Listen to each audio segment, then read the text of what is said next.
Next will be the rock and roll bed. What I'm going to do is take this bit off first, move it out of the way, then that'll give us a better look at the frame and how it's attached underneath. Plus it's got all the electric speakers, leisure battery, everything underneath, so I will need to get some good photos of how that's all set up. So the seat locks in the upright position, just with, well, it's actually bolts used here, but going through here, and there should also be one on this side. No, there shouldn't. I thought there was. Ah, there it is. There it is. So there should be one on this side as well. So that's the only thing that stops this coming forward. To undo this from here, I'm going to take these brackets off. Bolt here, same in the middle, and the same at that far side. And then this part here will lift off.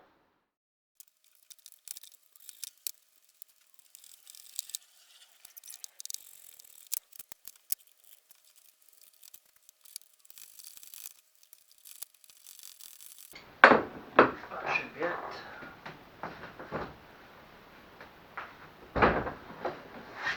It's heavier than it looks.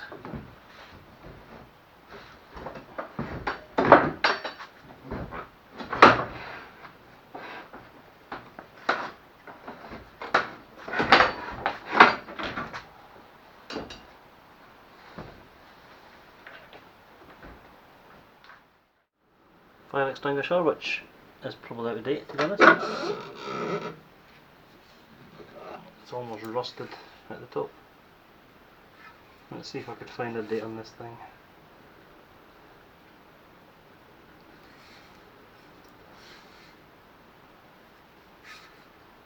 Nothing obvious, but I'm sure that's not supposed to rust like that.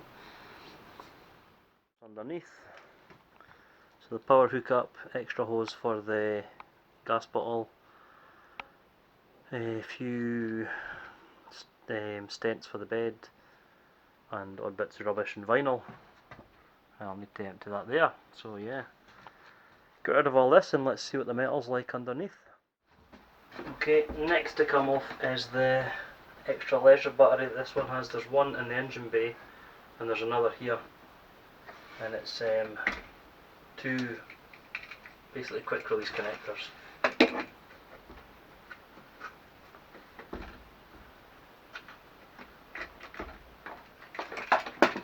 Like that.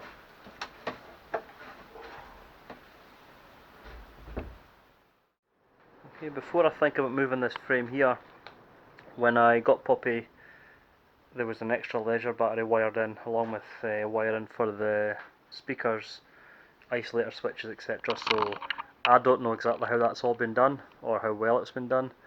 So I'm basically going to document everything, as much for me more than anything else, to know where everything goes. As you can see at a quick glance, this is where the extra battery was, and we've got the two switches, power supply, extra power socket, then we've got leads coming back to the other leisure battery and the main battery, which goes in the engine bay down there. So this bit here is the bit I'm basically going to go through bit by bit, what's attached where, take things off methodically, store them safely, so that if I do need to do the same setup I know exactly where they go. Okay, the first wire, which is on the negative terminal of the extra leisure battery, you can see on here, goes through, comes through, and it's on, basically attaches to this bracket here of the power socket.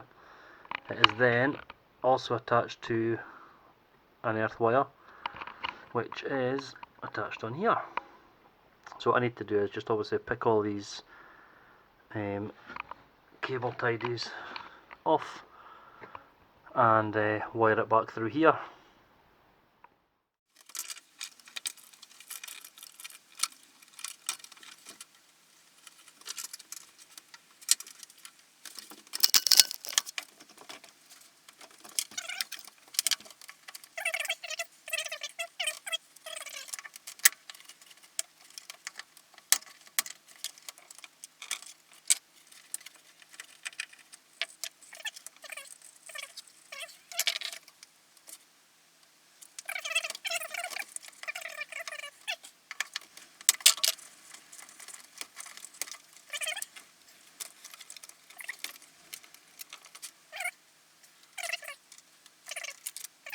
And that's the green and yellow wire off. Into some of the other wiring, it will be easier if I just open this and we can see how it's wired. So the positive of the battery goes down onto this isolator switch here, which is the top of this. That then comes round, follow it round, goes onto the bottom of here. From the top of here, you can see this follows all the way up here,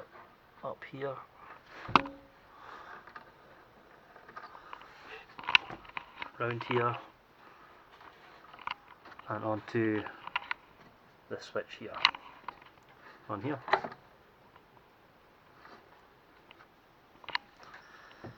So I'm now going to just start unpinning all these wires.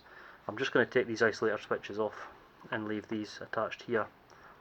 That way I know where they are, I can just reroute to somewhere else if I do replace the bed and things.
Okay, rather than cut the wire at this stage, I opted just to make a slit to get the wire out. And now we need to unravel these on the other side, and this will be free to lift away. So they weren't very well attached, they will be when they get put back on, but as you can see both of these are black here, so this black went to that brown, this black went to that green. Now I'm going to stick tape on. Why?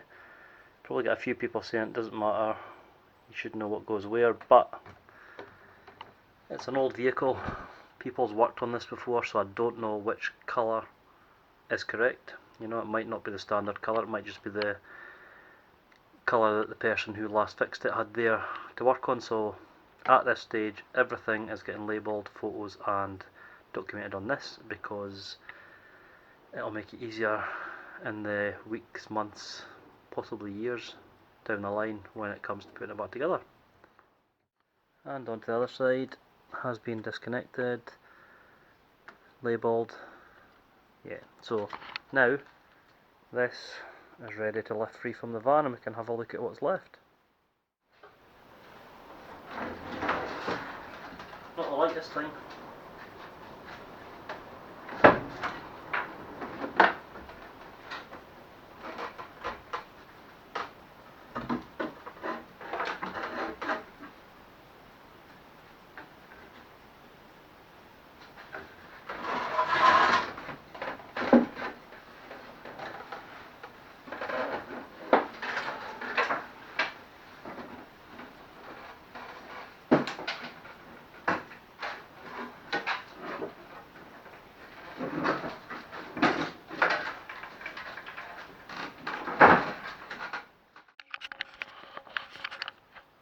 So that is out.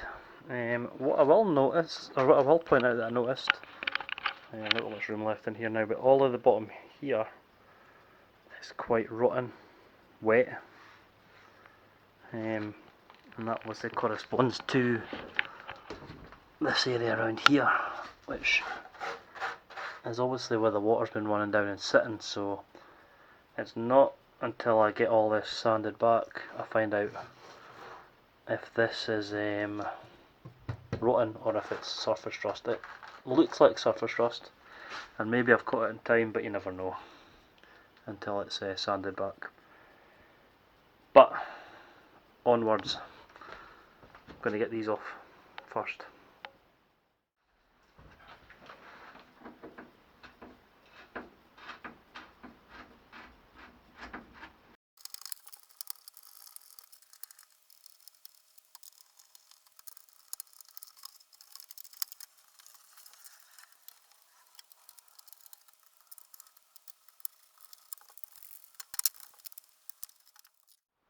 And that's them off.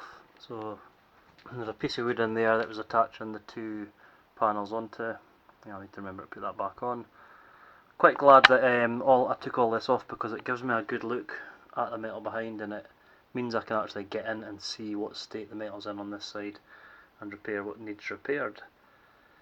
It also gives me better access to this floor, so this will all lift off so I can see underneath. Before I do that, I've got one on this side to do. This I'm going to leave just now because I don't know if I'm going to leave that on, or if I'm just going to take the whole tailgate off. So yeah. Next.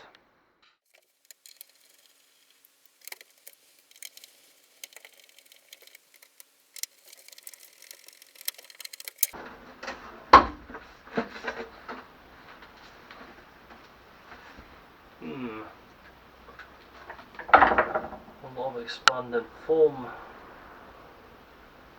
Now that begs the question, why is that there? Is that factory? Or is that to cover a budge?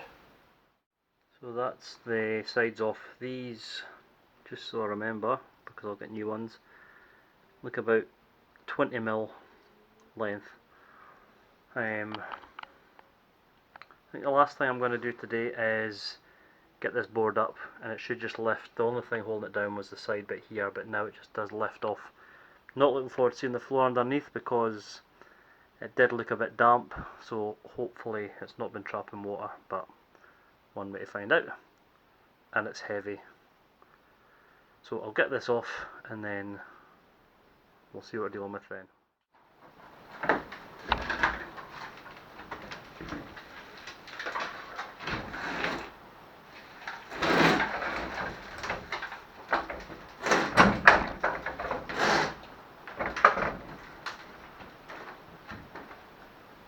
You can see how far the water's got into the board under here, where it's all been leaking for here. Starting to go mouldy as well. The floor, we'll look at that once I've got this out of the way, because it's quite heavy. I'll show you there's water lying here as well, so I'm so glad I took this off.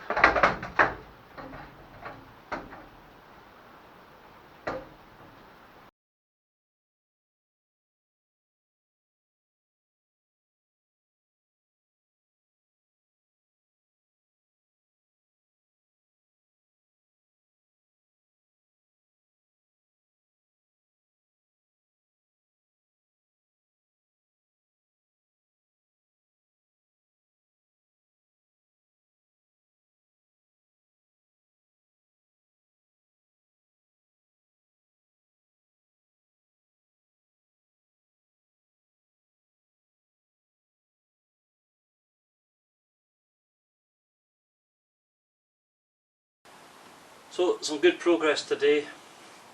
Got most of the stuff I wanted to get. I'm not all the way there, I've still got the windows, a few other bits and pieces, but yeah, good progress. I got to see underneath as well. I'm impressed with some areas, other areas not. As I sit here, my feet's feeling a bit spongy on this side of the floor, so the only way I'll know is getting into it. And to be honest, I want to get into it to know there's no hidden surprises, so blank canvas. And in the next video I'll carry on from where I left off.